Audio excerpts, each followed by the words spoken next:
Bonjour, moi c'est Chloé, je suis en parcours plus dans le métier d'électronique avec la délégation région Sud.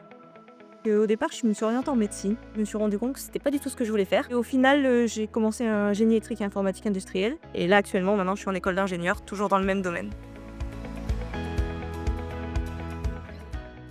Du coup, j'en suis venue à participer au WorldSkills vraiment par hasard. C'est mon professeur qui m'a indiqué qu'il y avait le parcours plus qui s'était ouvert. Pour moi, c'était vraiment une bonne occasion parce que j'aime bien la compétition, j'en ai déjà fait en robotique et autres. Et je trouvais ça intéressant de pouvoir en faire une réellement sur mon métier.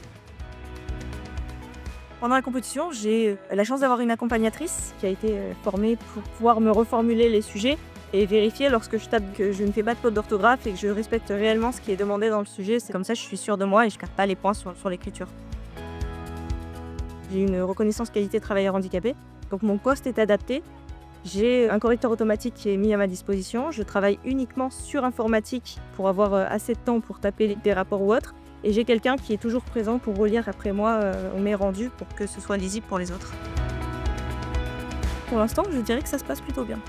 Cet après-midi, je suis toujours dans une des épreuves qui m'inquiète un peu parce que c'est du code et que forcément, vu qu'il faut que je tape des choses et que j'évite de faire des fautes, je perds énormément de temps là-dessus. Donc c'est un peu plus compliqué pour moi. Et demain, c'est la soudure, donc épreuve pratique. Et là, je suis un peu plus confiante quand même. C'est une super opportunité. On rencontre énormément de gens, ça nous permet d'avoir des contacts. Et puis ça fait découvrir aussi une façon de travailler qui n'est pas forcément celle qu'on a tous les jours.